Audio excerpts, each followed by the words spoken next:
দিব্যযজ্ঞ বলার স্বরূপে তদারিকে আবির্ভাব উদ্ধার করাতে ধরিতে এই গুণ ভক্ষণ কারণ আর মন বাঞ্ছা পূর্ণ করাতে তুমি ভক্ত নারদ কি মতে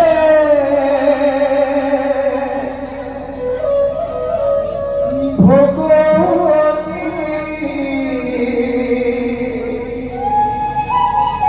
করিব তোমাত হরিয়ে